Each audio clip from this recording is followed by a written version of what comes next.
iniciar minha fala, presidente, repercutindo aqui a última pesquisa da corrida eleitoral para a presidência da República, que eu acho que são dados importantes para que possamos debater aqui nessa casa. Já que, se tudo correr bem e não tivermos nenhuma anomalia, digo anomalia porque no Brasil, nesses últimos 2 anos, vivemos de anomalias de todas as naturezas, né? Anomalias políticas, judiciais, de rompimentos do processo democrático. Então, se não houver nenhuma nova surpresa, e se realmente em outubro tivermos eleições, a se manter o cenário atual, o ex-presidente Lula continua liderando as pesquisas. E com boa folga. Não é nenhuma liderança apertada. Vejo que os números do ex-presidente Lula antes da sua prisão e após a sua prisão se mantiveram bastante estáveis. Pesquisa CNT-MDA, e eu quero falar um pouco do segundo turno, para não ter que falar da pesquisa toda, muito densa. Quando coloca o cenário o ex-presidente Lula contra o candidato Bolsonaro, Lula tem 45,7% contra 25,9%. Cenário que o ex-presidente Lula enfrenta Marina Silva, 44,4% contra 21%. No cenário contra Geraldo Alckmin, Lula chega a 44,9% contra 19,6%. Se o candidato for Henrique Meirelles, o ex-presidente Lula chega a 47,1% contra 13,3% de Meirelles. E se fosse Michel Temer, é até bobagem a gente citar, porque é irrelevante a pontuação de Michel Temer, o presidente mais odiado da história do Brasil, mais desaprovado da história do Brasil. É 47,5% para Lula e 8,3% para Michel Temer. Esses números significam muita coisa. Primeiro, que boa parte do povo brasileiro compreende o processo que está em curso no país, tanto do aspecto político quanto jurídico. Sabe que a prisão do ex-presidente Lula é o fechamento do enredo do golpe vivido em 2015 pela ex-presidenta Dilma Rousseff. O povo brasileiro sabe disso, ou pelo menos uma boa parcela, uma parcela expressiva da população brasileira. Compreende que o processo... E, por falar nisso, essa pesquisa traz um dado também interessante, que ela testa como a sociedade vê a atuação do judiciário. E boa parte, a grande maioria, acha que o judiciário do nosso país ele é parcial e que a justiça, 90% da população acha que a justiça não é para todos. Então, esses dados também são importantes. Eu quero também dizer que, a prevalecer este quadro, será extremamente ruim para a democracia do nosso país, que o líder nas pesquisas, aquele que nos cenários de segundo turno chega a quase 50% de preferência de voto, não possa disputar as eleições, porque foi impedido por crimes que não se comprovaram. Até hoje, o Ministério Público Federal, o juiz Sérgio Moro, tem dificuldade de dizer qual o crime cometido pelo ex-presidente Lula, né? Eu já visto a fragilidade da tese do triplex. Mas, como eu já disse aqui outras vezes, a tese do triplex é aquela que se apresenta de maneira preferencial na agenda do judiciário para que se impeça aí a candidatura do presidente Lula, alegando que houve a condenação em segunda instância e, por isso, ele estaria implicado na chamada lei da ficha limpa. Então, entre outras consequências do golpe sofrido pela ex-presidenta Dilma, orquestrado, coordenado, apoiado pelo senador Aécio Neves, junto com Michel Temer e boa parte do MDB em Brasília, trouxe como consequência isto que estamos vivendo. E aqui alguns colegas têm falado do impeachment do governador Fernando Pimentel, como se não tivesse aprendido nada com o que o país está vivendo, com o que o país viveu pós-impeachment da ex-presidenta Dilma. Aos colegas deputados, o primeiro alerta que eu quero trazer. Aquela votação contra a Dilma expôs as piores entranhas do nosso Congresso Nacional. Nós vimos parlamentares votando em nome do pai, e o pai sendo preso no outro dia. Nós vimos parlamentares votando em nome do marido e os maridos sendo presos no outro dia.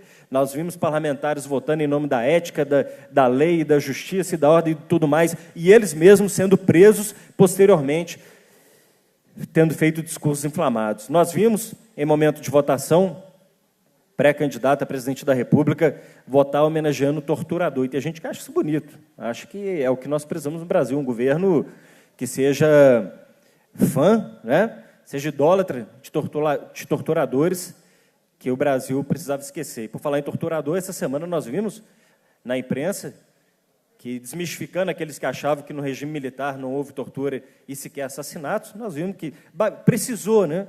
Precisou relatórios da CIA, dos americanos, para muita gente cair a ficha de que nós tivemos execuções no período do regime militar. E tem gente que tem saudade dessa época. Bem, mas aí, dando continuidade sobre o que significa um processo de ruptura do processo democrático e os impeachments, quando travestidos, quando objetos da disputa política. Após o afastamento da ex-presidenta Dilma, o Brasil piorou em todos os aspectos. Piorou na economia, a frustração repetida de atingimento das metas de crescimento econômico. O Brasil patina e não consegue sair da crise. Nós vimos o aumento vertiginoso do desemprego, chegando a quase 14 milhões de desempregados. Eu já falei isso aqui, vou continuar repetindo aqui na tribuna. Nós vimos a corrupção tomar de assalto o Congresso e também a presidência da República. É isso que nós vimos. Então, ao cidadão mineiro, muitos virão aqui prometer uma Minas Gerais melhor com o impeachment do governador Fernando Pimentel. Eu faço a pergunta para você, cidadão brasileiro que acompanhou o impeachment da ex-presidenta Dilma. O Brasil melhorou depois do afastamento da Dilma? Voltou a gerar emprego? Crescimento econômico? Acabou a corrupção? Era só tirar o PT que ia acabar a corrupção? Não. O Brasil está muito mal e está muito pior do que aquela época. Isso significa que não podemos brincar com a democracia. Aos colegas parlamentares, eu chamo a essa reflexão. Faltando 4 meses, praticamente, para que tenhamos eleições, para que o povo possa escolher qual projeto quer, qual governo quer, a gente fazer a ruptura também do processo democrático em Minas Gerais é extremamente perigoso. Essa fórmula, essa receita não deu certo no Brasil. Definitivamente não deu certo. É por isso que o PT volta a crescer na preferência do eleitor. É por isso que o presidente Lula, ainda que preso político, lidere todos os cenários, porque sabe que esse receituário não deu certo e não dará certo em Minas Gerais. E a eleição ela vai ser fundamental, porque ela vai colocar a teste e a julgamento do eleitor os projetos que governaram Minas.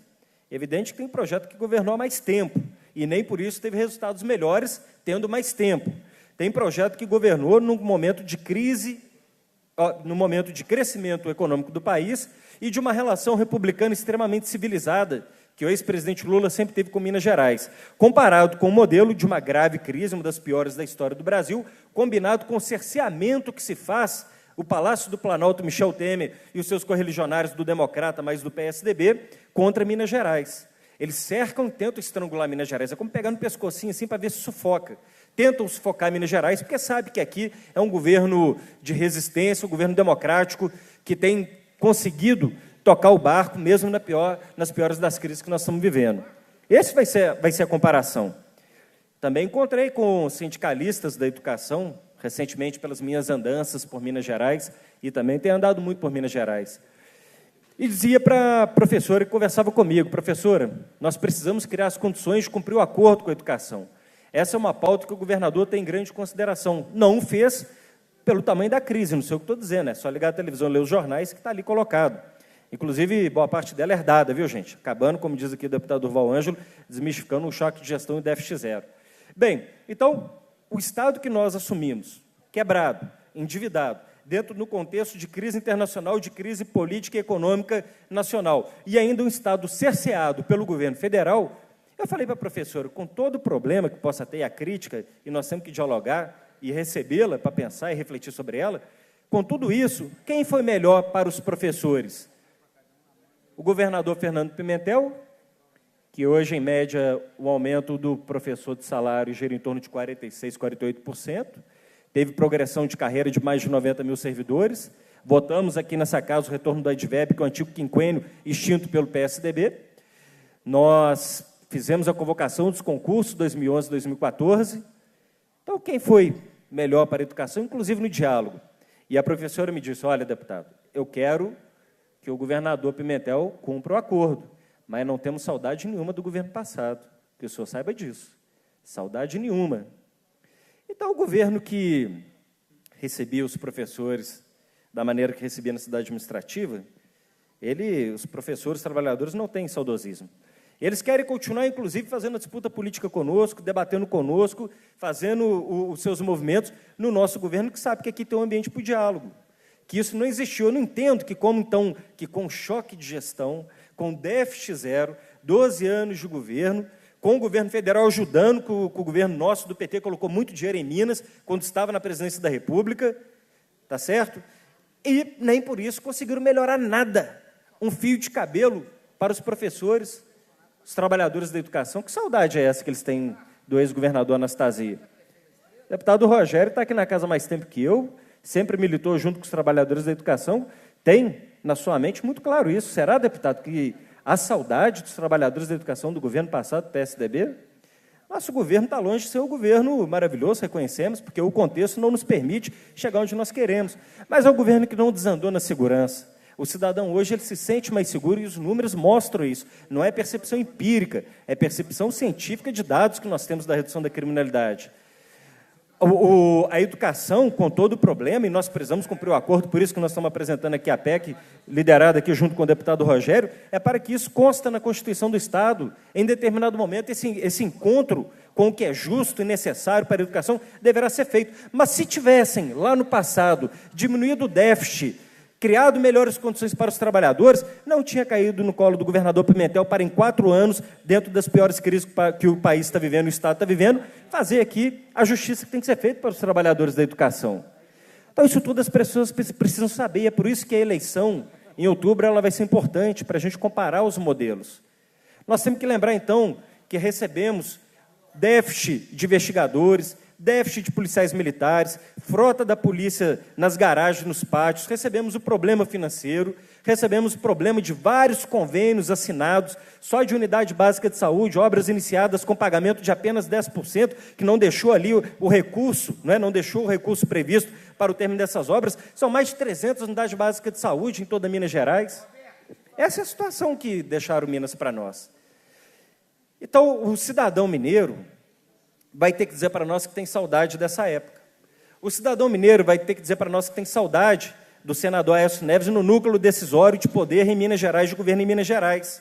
O cidadão mineiro vai ter que dizer para nós que tem saudade daqueles que quebraram o Estado, venderam para todo mundo, que fizeram sucesso na gestão, e hoje a consequência disso está batendo na nossa porta.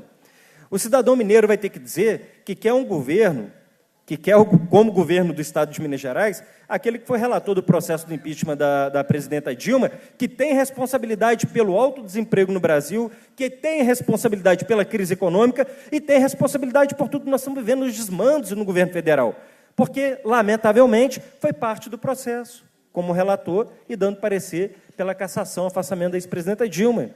Até das questões que a oposição vem dizer aqui para nós, vocês que votaram o ICMS, o cidadão está pagando 0,08 centavos a mais na gasolina. Muito mais do que isso estamos pagando pelo impeachment e pelo golpe, porque na época da ex-presidenta Dilma era 2,60, 2,70, hoje está quase R$5 a gasolina. Qual que é o problema do preço da gasolina, do gás de cozinha, que muita gente está tendo que voltar a cozinhar, é na lenha? É esse consórcio, os democratas, com parte do PMDB, com o PSDB, é esse consórcio que trouxe o caos para o Brasil. Foi este consórcio que trouxe o caos para Minas e nós herdamos. É esse consórcio que trouxe o Brasil de novo para o mapa da miséria e da fome da ONU e tornou o nosso país um país sem credibilidade nenhuma hoje no mundo político e geopolítico internacional. E aí o cidadão vai ter que nos responder se quer no governo aqueles que sobreviveram à crise e atravessaram esse navio nessa grande tempestade, ou se quer aqueles que foram parte da construção, da criação dessa tempestade. Essas são as perguntas que serão feitas nesse processo eleitoral. Estaremos prontos para poder fazer esse debate.